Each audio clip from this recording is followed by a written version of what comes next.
சீரியல்களின் full எபிசோடுகளை Sun டிவியில் ஒளிபரப்பான உடனே எக்ஸ்க்ளூசிவாக சன் நெக்ஸ்டில் மட்டும் ஃப்ரீயா பாருங்கள். மச்சான் நல்லபடியா பாத்துக்கோனா. சரிங்க மாப்பிள்ள தம்பி. மாமா புலிக்குட்டி, என்னை பத்தி அண்ணனை கவலைப்படாம இருக்க சொல்லு. என்ன நினைச்சு அது உடம்பு கெடுத்துக்க போகுது, பாத்துக்கோ. ஆத்தா துளசி, நீயும் குடும்பமும் சொத்து சுகத்தையில விட்டுட்டு இந்த ஊரை விட்டு காலி பண்ணி போனத சின்ராசு கேள்விப்பட்டதும் ரொம்ப துடிச்சு போயிட்டாத்தா. உடஞ்சு அழ ஆரம்பிச்சுட்டாத்தா. ஏண்டி பொண்ணு, என் தங்கச்சியை ஏன் அனாதையை விட்டுட்டியா? இவ்வளவு சொந்த பந்தம் இருந்து ஏன் தடுத்து நிறுத்த முட்டியா?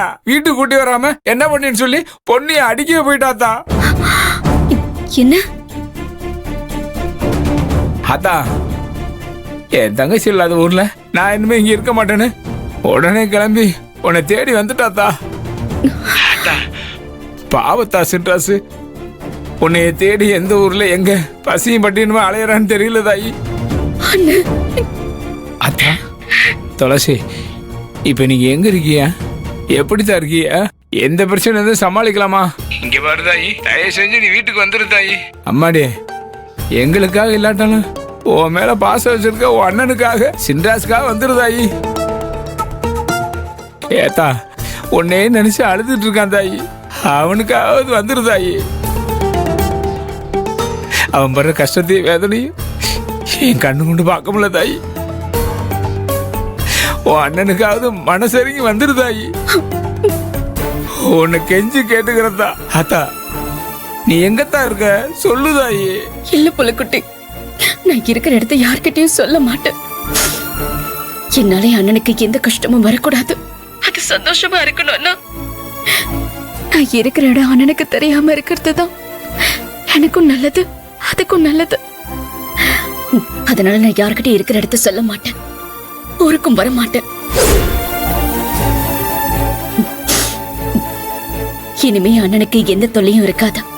என்னை தேடுறதை விட்டுட்டு அதோட வாழ்க்கை அது வாழணும், அதுதான் நான் ஆசைப்படுறேன். அம்மாடி துளசி, அப்பெல்லாம் சொல்லாத தாயி. உன்னை பார்க்காம பேசாம அவன் வாழ்ற வாழ்க்கையை நரக வாழ்க்கைன்னு சொல்றான் தாயி. இனிமே அண்ணனை கவலைப்படாம இருக்க சொல்லு. எங்க இருந்தாலும் நான் நல்லா இருப்பேன்னு சொல்லு. பொண்ணு கூட வாழ்க்கை ஆரம்பிக்க சொல்லு. அதுதான் உன் குட்டிமாவோட ஆசைன்னு சொல்லு. ஆத்தா, அம்மாடி துளசி, என்ன போன் கட் ஆயிருச்சு?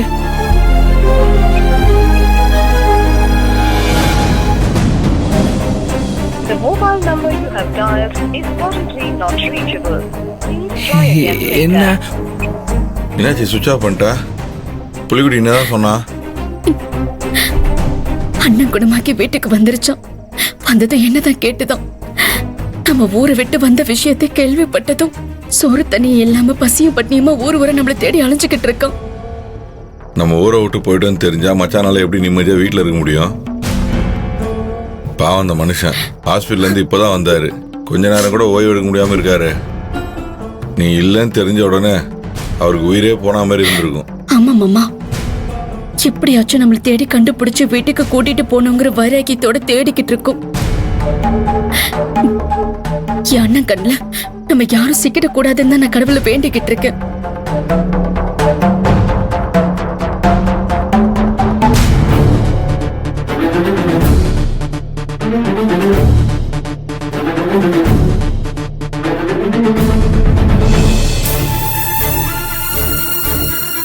இப்ப எதுக்கு சிம்ம கைட்டுன?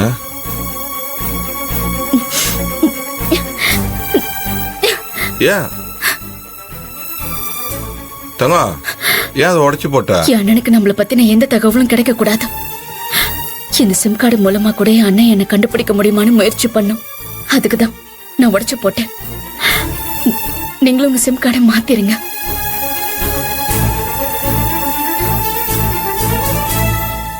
என் அண்ணன் சின்ன வயசுல இருந்து எனக்காக பட்ட கஷ்டம் வலி வேதனை போதும். அந்த சிரமத்தை இனிமேல என் அண்ணன் படக்கூடாது. எனக்காக அது பண்ண தியாகம் எவ்வளவோ இருக்கு. உயிரை கூட பணையம் வச்சிருக்கு. தொடர்ந்து சந்தோஷத்தை விட வேதனையை தான் நான் அதிகமா கொடுத்திருக்கேன். இனிமேலாச்சும் அது எனக்காக வாழ்றதை விட்டுட்டு அதோட வாழ்க்கையை வாழணும்னு ஆசைப்படுறேன். அப்படி ஒரு வாழ்க்கை அதுக்கு அமையணும்னா அது கூட நான் இருக்க கூடாது. எப்பவும் நான் விலகியே தான் இருக்கணும். அப்பதான் பொண்ணை கூட சந்தோஷமா வாழணுங்கிற நினைப்பு அதுக்கு வரும். அதுக்குதான் சிம்ம கழட்டி நான் உடைச்சு போட்டுட்டேன். என் அண்ணனுக்கு நான் ஒரு நல்லது செய்யணும். அந்த நல்லது அவர் கண்ணில் நான் படாம இருக்கிறது தான். என் நேரமும் என் அண்ணன் கூடவே இருந்தது எவ்வளவு பெரிய தப்புன்னு இப்பதான் புரியுது. தங்கமே ஒன்னாவது விடு. மச்சான் நல்லா இருப்பாப்புல.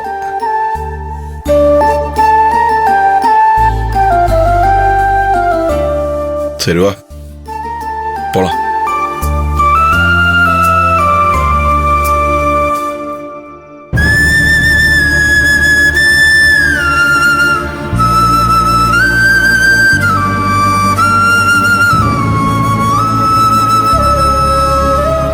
சாமி, என்ன சாமி அப்படி பாக்குறிய? எல்லாரும் இப்படி பாக்குறீங்களே, உங்களுக்கு கொஞ்சம் கூட மனசாட்சி இல்லையா? என் சிண்டாசி என்ன சாமி தப்பு பண்ணா? என் தங்கச்சி தொலைசியை தேடி அலையிறானே, பட்டினி பசியுமா? அவனுக்கு தங்கச்சியை காட்டலாம்ல, அவ எங்க இருக்கா ஏது இருக்கான்னு. என் சிண்டாசி என்ன உங்களுக்கு குறை வச்சான்? எல்லாரும் வருஷத்துக்கு வருஷம் குலசாமிக்கு கடா வெட்டி பொங்க வைப்பாங்க. ஆனா என் சின்ராசு 6 மாசத்துக்கு ஒரு தடவை உங்களுக்கு கடா வெட்டி பொங்க வைக்கிறானே, ஏன் சாமி? ஏன் அவன் தங்கச்சி மேல அவன் பாசமா இருக்க உங்களுக்கு பிடிக்கலையா? சொல்லு சாமி, சொல்லு. அவன் தங்கச்சி மேல எவ்வளவு பாசம் வச்சிருக்கான்னு உனக்கே தெரியும், இந்த ஊருக்கே தெரியும். அப்படிப்பட்ட குடும்பத்தை பிரிச்சு இப்படி அந்த சிந்தனை ஆக்கி விளையாண்டுக்கிட்டு இருக்கிய, உனக்கு என்ன பிரச்சனை? உனக்கு என்னதான் பிரச்சனை சொல்லு சாமி. என் தங்கச்சி எங்க இருந்தாலும் யார் மூலியமாவது கூட்டியான் சேர்த்துரு சாமி. எதுவும் ஆயிடக்கூடாது சாமி, உன்னை மண்டாடி கேட்குற. அவன் மனசு மாறி அவன் அண்ணனை பார்க்க வர சொல்லு சாமி. உனக்கு புண்ணியமாவும் நீ என்ன கேட்கறியோ அதை நான் செய்யறேன். என் சின்ராசு அவன் தங்கச்சியும் நல்லபடியா இருக்கணும், இந்த குடும்பம் செழிக்கணும். அவங்க 2 பேரும் ஒன்னா சேர்ந்து வாழ்க்கையில எப்போதும் சந்தோஷமா இருக்கணும். அவங்க பாசத்தை பிரிச்சுடாத சாமி. உன்னதான் நம்பியிருக்க சாமி. சாமி, தங்கச்சி துளசி மனசை மாத்தி எப்படியாவது வீட்டுக்கு கூட சேர்த்துறியா? வீட்டு கொண்டு வந்துறியா? அத்தா பாக்குறீல? ஐயா முருகா, நீயும் பாக்குறீல?